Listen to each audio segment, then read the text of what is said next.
Hello everyone, आज के इस लेक्चर में हम लोग डिस्कस करेंगे कॉन्सेप्ट ऑफ सोशल वेलबींग। इसके पहले हम लोगों ने space and geography, social space and geography discuss किया था। हम लोग डिस्कस करेंगे सोशल वेलबींग का कॉन्सेप्ट क्या है, क्या कंपोनेंट्स हैं इसके, क्या डायमेंशंस हैं इसके, एंड कैसे सोशल वेलबींग अचीव किया जा सकता है। This we will be discussing in this presentation. So first will try to define what do we mean by social wellbeing.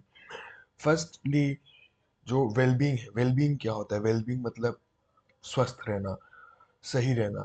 ठीक है। सो वेलबींग होने का मतलब ये नहीं है कि सिर्फ आप बीमारियों से दूर है। ठीक है, आपको कोई बीमारी नहीं है, आपको जुकाम सर्दी मतलब कोई भी टाइप की बीमारी नहीं है, तो जो फिजिकल बीमारी। बट वेलबींग में और भी डायमेंशंस होते हैं, like physical wellbeing, mental wellbeing, social wellbeing and work wellbeing. कि पहली चीज तो हम लोग फिजिकली वेलबींग है कि हमें कोई बीमारी नहीं है, हमें कोई जैसे कि कोई क्रोनिक डिसीज नहीं है, हड्डी में प्रॉब्लम नहीं है, या लंग्स में प्रॉब्लम नहीं है, हार्ट में प्रॉब्लम नहीं है, पेट में प्रॉब्लम नहीं, मतलब फिजिकली हमारी बॉडी फिट है। पहला उसका डायमेंशन हो गया that we are physically wellbeing. Second is mental wellbeing, हमें कोई स्ट्रेस नहीं है, हम लोग डिप्रेशन, बहुत सारे लोग ना डिप्रेशन में चले जाते हैं, एंजाइटी नहीं है, टेंशन नहीं है, हाइपर टेंशन नहीं है। तो इन सब चीजों को मैनेज करना भी हमारा वेलबींग को मैनेज करने में आता है। मतलब हेल्दी रहने का डायमेंशन एक फिजिकल तो है ही, साथ साथ दिमागी तौर से भी हम लोग स्वस्थ हैं, वो एक वेलबींग के अंदर आता है। साथ साथ सोशल वेलबींग, कि सामाजिक तरीके से, सामाजिक पहलू से हम लोग खुशहाल हैं, हम लोग स्वस्थ हैं कि नहीं, हम लोग खुश हैं आसपास के लोगों से मिल के, बातों को शेयर कर रहे हैं कि नहीं कर रहे हैं। So that is under social wellbeing. And the work wellbeing, work wellbeing मतलब जहां पर हम काम करने जा रहे हैं, कि जो एंगेजमेंट है, जो हमारा सोर्स ऑफ इनकम है, यानी कि इकोनॉमिक लाइफस्टाइल है, उसमें कोई हमारा एक्सप्लॉयटेशन तो नहीं हो रहा है, कोई हमारा स्लेवरी तो नहीं हो रही है। सो उस पहलू से भी अगर हम लोग स्वस्थ नहीं है, तो हम लोग एक कंप्लीट वेलबींग नहीं कहलाएंगे। तो कंप्लीट वेलबींग कहलाने के लिए we should be mentally healthy, we should be physically healthy, we should be socially healthy, and we should be work wellbeing also. So इस लेक्चर में हम लोग सिर्फ सोशल वेलबींग के बारे में बात करेंगे। So first will try to define social wellbeing. Social wellbeing is an and state in which basic human needs are met and people can coexist peacefully in communities with opportunities for advancement. एक state है, एक ऐसा social wellbeing, एक ऐसा state है जहाँ पर तो बेसिक ह्यूमन नीड्स है, जो हमारा घर, रोटी, कपड़ा, मकान, जो बेसिक ह्यूमन नीड्स हैं, वो हम लोग मीट आउट कर रहे हैं। जैसे कि हमारे पास घर है, हमारे पास खाने को रोटी है, हमारे पास खुश रहने की बजाय। So we have the basic human needs that we need, and people can coexist peacefully. जो लोग हैं हमारे, जो आसपास लोग रह रहे हैं, वो एक साथ शांति से रहते हों, एंड एडवांसमेंट, आगे बढ़ने की भी अपॉर्चुनिटीज हो। सो ये एक अच्छी डेफिनेशन डिफाइन करती है ओवरऑल सोशल वेलबींग को। पहली बात है, क्या करते हैं कि हम बेसिक ह्यूमन नीड्स फुलफिल होनी चाहिए। दूसरी बात क्या करते हैं कि शांति से जो कम्युनिटी है, जो लोग रह रहे हैं, वो आपस में शांतिपूर्वक रहने चाहिए। और तीसरी बात कर रहे हैं कि आगे बढ़ने की, एडवांस करने की, अपने आप को बढ़ते रहने की अपॉर्चुनिटीज मिलनी चाहिए। This state encompasses equitable access to essential services. ये हमने बोला, बेसिक बेसिक जो नीड्स होती हैं, जिसमें food, water, shelter, health care. ठीक है, along with the availability of primary and secondary education। जो हमारी बेसिक ह्यूमन नीड्स में हमारी food, water, health care, shelter, education, ये सारी चीजें हमारे अंदर हमको एक्सेस होना चाहिए, इनका इक्विटेबल एक्सेस होना चाहिए। साथ ही साथ it also involves the reintegration or reallocation of individuals displaced by conflict as well as the rejuvenation of social bonds and communal dynamics। ये क्या कहते हैं, जो सोशल वेलबींग है, ये सिर्फ और सिर्फ बेसिक ह्यूमन नीड्स के बारे में तो बात करता है। बट जो लोग डिस्प्लेस हो रखे हैं, जैसे कि कहीं वॉर हुआ, कहीं पर कुछ अनरेस्ट हुआ, जिसकी वजह से वहाँ के लोगों को वो जगह छोड़नी पड़ गई, या मजबूरी में वहां से निकलना पड़ा। सो वो जो लोग हैं, डिस्प्लेसमेंट जिनका हो चुका है, उनको उनका री इंटीग्रेशन, रीअलोकेशन हो जाना चाहिए। ये सब भी सोशल वेलबींग में इनकॉर्पोरेट होता है। As well as rejuvenation of social bond. Social bonds हैं, जो ये लोग जो, जैसे कि मान लीजिए कोई लोग किसी वॉर से, कुछ लोग शरणार्थी आ गए किसी देश में। सो उनका क्या होगा कि उनके जो बॉन्ड्स हैं, जहाँ पर वो जा रहे हैं, या जहाँ पर उनका रिलोकेशन हो रहा है, उनके बॉन्ड्स को दोबारा से बिल्टअप किया जाए। रिजुविनेशन मतलब दोबारा से, एक बार दोबारा से जो सोसाइटी है उनमें वो घुल जाए, मिल जाए, बातचीत करने लगे, मतलब उनकी भी social ties, social bonds develop हो जाए। कीज 1984 में उन्होंने एक बहुत अच्छी डेफिनेशन दी थी। कीज एक बहुत इंपॉर्टेंट पर्सन है फॉर द सोशल वेलबींग। कि कैसे डिफाइन करते हैं? Social wellbeing is the appraisal of one circumstances and functioning in the society. बहुत सिंपल एक लाइन की डेफिनेशन और बहुत एक्यूरेट डेफिनेशन है इनकी।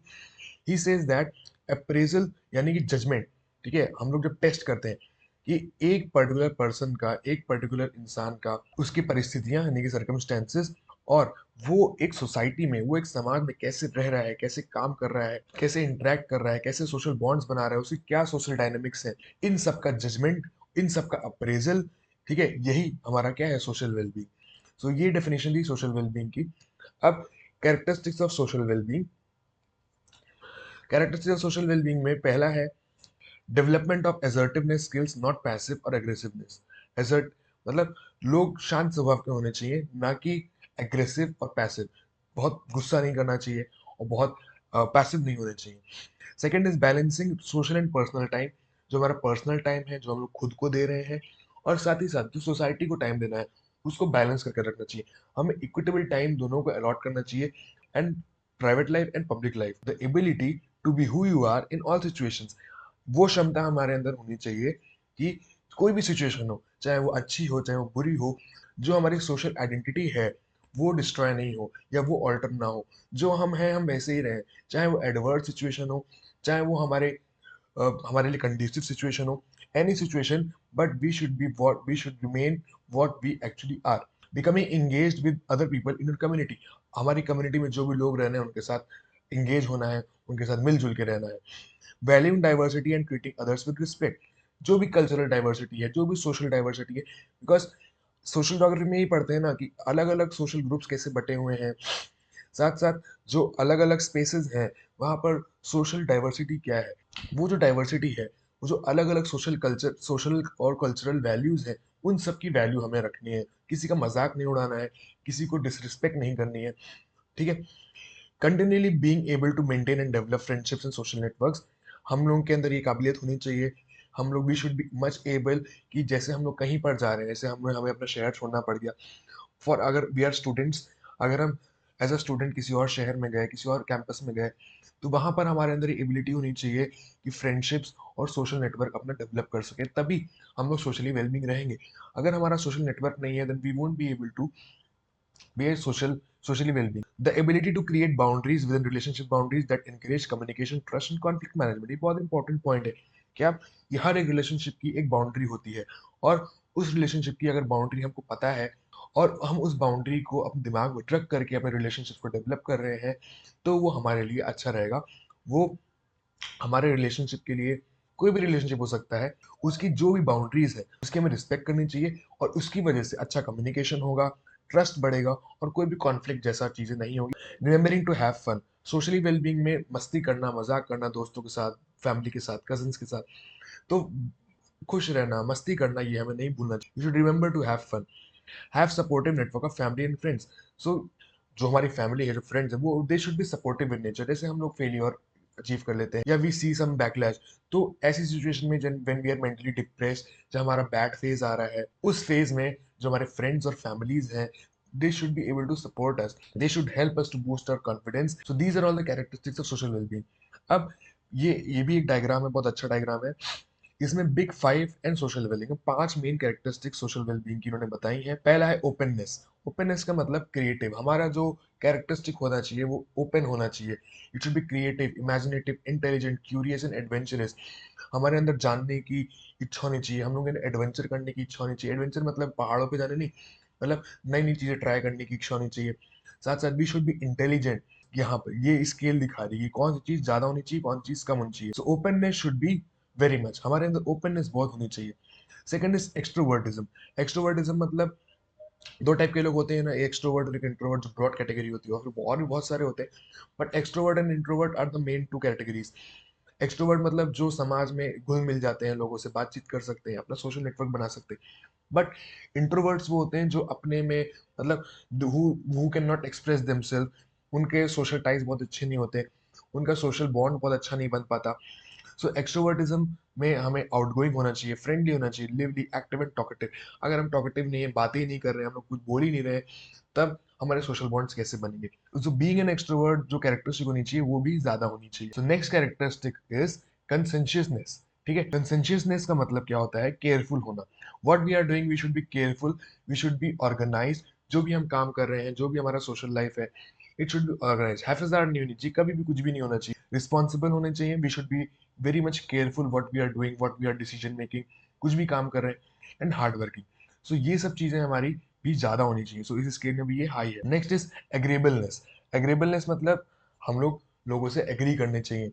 we should be helpful, we should be warm, caring, soft hearted and sympathetic। कोई भी person अगर प्रॉब्लम में है, वो डिस्ट्रेस में है, तो उसके उसके बदले हमें उसको सिंपैथी या एम्पैथी होनी चाहिए। ये नहीं कि उसका मजाक उड़ा रहे। तो सिंपैथेटिक होना चाहिए हमको, सॉफ्ट हार्टेड होना चाहिए, we should be caring, we should be warm hearted. गुस्सा नहीं करना चाहिए, अननेसेसरी चीजों पे ओवर रिएक्ट नहीं करना चाहिए। So these are things that we should keep in mind while we are trying to be socially active। So agreeableness भी हमारे अंदर ज्यादा होनी चाहिए। Last is neuroticism. न्यूरोटिसिज्म का मतलब होता है जब कोई पर्सन जो बहुत इरिटेट होता है, बहुत एंशियस होता है, ओवर रिएक्ट करता है, ठीक है। वो इसलिए में भी हो सकता है बिकॉज उसका उसका वो मेंटली उसकी मेंटल स्टेट ठीक ना हो। और बहुत लोग ऐसे भी होते हैं कि जो मेंटली भी कोई इनको टेंशन नहीं, लेकिन तब भी कुछ बोल दो तो चिड़चिड़ाने लगते हैं, बहुत जल्दी वो ओवर रिएक्ट कर देते हैं। So this quality should be very much less in our personality. हमारे अंदर होना नहीं चाहिए, मूडी नहीं होनी चाहिए, वी शुड बी वरिंग नहीं, चिंता नहीं करनी चाहिए ज्यादा, और नर्वस भी नहीं होना चाहिए। तो these are the characteristics that should be very much less. So ये जो जितने भी कैरेक्टरिस्टिक्स हैं, they determine our social wellbeing, कि हम सोसाइटी में कितना इंटरेक्ट कर रहे हैं, हमारी सोशल लाइफ कैसी है। तो ये सब जो ट्रेट्स हैं, जो कैरेक्टर्स हैं किसी भी पर्सन के, वो ही बताते हैं सोशल वेलबींग उस पर्सन का। Next is dimension of social wellbeing. ये भी बहुत इंपॉर्टेंट है। सो कीज 1998 में उन्होंने 5 डायमेंशन दिए थे सोशल वेलबींग के। First is integration, second is acceptance, third is contribution, fourth is actualisation and fifth is coherence. तो सोशल इंटीग्रेशन का मतलब क्या होता है कि it is just the evaluation of the quality of one's relationship to the society, कि एक person कैसे सोसाइटी में लिंक्ड है, कैसे इंटीग्रेटेड है, मिला जुला कैसा है, ठीक है। It is just the evaluation, उसी को देखना इज सोशल इंटीग्रेशन, कि वो पर्सन कैसे इंटीग्रेटेड है सोसाइटी में, उसे कैसे कनेक्शन है उसको सोसाइटी में। Next is acceptance, social acceptance। Social acceptance is the interpretation of society to the character and qualities of other people in a generalized way। ठीक है, कि लोग क्या मानते हैं कि सोसाइटी में वो एक्सेप्टेड है। एक जनरल जो फिनोमेना है कि सोसाइटी में हम लोग मानते हैं कि ये चीज चलती चली आ रही है, तो यही होना है। जब टीचर क्लास में आता है तो हम लोग सब लोग रिस्पेक्ट में खड़े हो जाते हैं। जब हम लोग क्लास के अंदर एंटर करते हैं तो हम लोग मैं कम करके एंटर करते हैं। सो ये सब क्या है? These are the socially accepted norms and beliefs. ठीक है। सो ये सोशल एक्सेप्टेंस क्या है? It is the interpretation of society, की सोसाइटी कैसे चीजों को, जो लोगों के कैरेक्टर्स हैं उनको इंटरप्रेट करती है एक generalised way. Next is social contribution. Social contribution is the evaluation of one's social value, कि एक पर्टिकुलर पर्सन की सोशल वैल्यू क्या है, उसकी रिस्पॉन्सिबिलिटीज क्या है, उसकी एफिकेसीज क्या है। ये सब चीजों का एक इवैल्यूएशन है हमारा social contribution. Next is social actualization। Social actualization is the evaluation of the potential and trajectory of society। ठीक है। Contribution is the evaluation of one social value, individual की social value। और actualization जो है वो पूरी सोसाइटी के potential और सोसाइटी की ट्रेजेक्टरी क्या, सोसाइटी क्या एक्सेप्ट कर रही है, क्या डायनेमिक्स है सोसाइटी की, उन सब का इवेल्यूशन है हमारा social actualization। And next is social coherence। Social coherence is the perception of quality, organization and operation of the social world। कि सोसाइटी में क्या चल रहा है, सोसाइटी की क्या क्वालिटी है, हमारे दिमाग में क्या परसेप्शन है, क्या ऑर्गेनाइजेशन है सोसाइटी में, और हमारे अंदर क्या, मतलब सोसाइटी को जानने का जो कंसर्न है, to know about the world, to know about what is going on the world, वो है हमारा, इसमें आता है कोहेरेंस। सोशल कोहेरेंस में when we talk about the perception of qualities, organizations and operations of the social world, कि कैसे काम कर रही है society, social world, how it is framing, how it is working. Keys ने 1998 में सोशल वेलबींग के ये 5 डिमेंशन दिए थे। उसके बाद 2009 में वाइट ने ये 3 डिमेंशन दिए थे सोशल वेलबींग के। इससे पहला है मटेरियल डिमेंशन। मटेरियल डिमेंशन मतलब जो हमें दिख रहा है प्रत्यक्ष रूप से, दैट वी कैन फील, ठीक है, जहां हम लोग रह रहे हैं, जैसे पार्क हो गया, घर हो गया, वो भी एक सोशल स्पेस जिसको बोलते हैं। वो हमारा एक क्या है, मटेरियल डायमेंशन है, कि जहां हम लोग रह रहे हैं वहां की सोसाइटी कैसे। Then it is relational dimension. Relational dimension मतलब हमारे रिलेशनशिप्स कैसे हैं, हमारे जो टाइज हैं, हमारे जो बॉन्ड्स हैं लोगों के साथ, फैमिली के साथ, फ्रेंड्स के साथ, किसी टीचर्स के साथ, किसी के साथ भी हमारे हैं, वो हमारे बॉन्ड्स कैसे हैं, वो हमारा रिलेशन डायमेंशन में आता है। सो सोशल वेलबींग का पहला डायमेंशन मटेरियल डायमेंशन, जहां हम लोग रह रहे हैं, जो हमारा फिजिकल जो मटेरियल है, जो प्रत्यक्ष है, जो हम लोग देख सकते हैं, टच कर सकते हैं। रिलेशनल डायमेंशन मतलब जो हम लोग का रिलेशनशिप्स हैं, जो हमारे बॉन्ड्स है। And third is subjective dimension. Subjective dimension का मतलब जो नॉर्म, जो बिलीव, जो थ्योरीज जो सोसाइटी में चलती चली आ रही है, जो सोसाइटी में प्रेवलेंट है, उनको लेकर हम क्या है, कैसे हैं, that is subjective dimension. So these are the basic three dimensions given by White, and these are the five dimensions given by Keys. So elements of social well-being हम लोग देखेंगे क्या सोशल वेलबींग में क्या क्या एलिमेंट्स आते हैं। तो पहला है सोशल रिलेशनशिप्स की। सोशल रिलेशनशिप्स कैसे हैं, हमारे हमारे बॉन्ड्स टाइज कैसे हैं। सोशल सपोर्ट कैसा है कि जब हम लोग प्रॉब्लम में हैं, जब हम लोग कोई भी सिचुएशन में हैं, तो हमारे फ्रेंड्स हमारे लिए हैं, हमारे फैमिली मेम्बर्स हमारे लिए हैं कि नहीं है। तो how how the social support that we are getting. Good housing, हमारा घर अच्छा होना चाहिए, मतलब हम लोगों ने भी डिस्कस किया ना, there are three dimension, material, relation and subjective. तो ये तो हमारा हो गया रिलेशनल डायमेंशन, ये हमारा हो गया सोशल सपोर्ट भी रिलेशनल डायमेंशन। गुड हाउसिंग क्या हो गया, ये हमारा हो गया मटेरियल डायमेंशन। हेल्थ, ये हो गया हमारा material dimension. So good housing है कि नहीं, हमारा घर अच्छा है कि नहीं, हेल्थ हमारी अच्छी है कि नहीं, एजुकेशन हमारा अच्छा है कि नहीं, फाइनेंशियल स्टेबिलिटी मतलब इकोनॉमिकली हम साउंड है कि नहीं, do we have the sufficient to eat, do we have the sufficient money for meeting out of the basic needs, जो हमारी बेसिक जरूरतें हैं उनको पूरा करने के लिए पैसे हैं कि नहीं है। सोशल कैपिटल हमारा कैसा है, एंटरटेनमेंट एंड रिक्रिएशन फैसिलिटीज हैं कि नहीं हमारे पास। स्पिरिचुअलिटी एंड वैल्यूज हमारा क्या आ गया, सब्जेक्टिव डायमेंशन में आ गया कि जो हम जिस सोसाइटी में रह रहे हैं, या जो हमारी सोशल लाइफ है, ये जो हमारा सोशल वेलबींग है, स्पिरिचुअलिटी है कि नहीं, वैल्यूज है कि नहीं है, ये सब हमारे एलिमेंट्स ऑफ सोशल वेलबींग में आते हैं। साथ साथ social justice, safety and security, belongingness, these come all under the elements of social wellbeing. इनको आप दो दो तीन तीन लाइन में डिस्क्राइब करके अपने वर्ड्स में भी आसानी से लिख सकते हैं, because these are the things that you facing day to day life, because you are also in a social space. आप भी एक सोसाइटी में रह रहे हो, आप जिससे आप इंटरेक्शन हो रहा है, आप लोगों से मिल रहे हो रोज। तो this was all about the concept of social wellbeing. इसका पीडीएफ आपको टेलीग्राम चैनल में मिल जाएगा। आप क्यूआर कोड स्कैन करके टेलीग्राम ज्वाइन कर लीजिए। साथ साथ कोई भी क्वेरी, कोई भी डाउट हो तो आप कमेंट में मेंशन कर दीजिए, या फिर ईमेल आईडी भी डिस्क्रिप्शन बॉक्स में दे रखी है, उसमें आप मुझे मेल कर सकते हैं। बाकी thank you for watching and जय हिंद।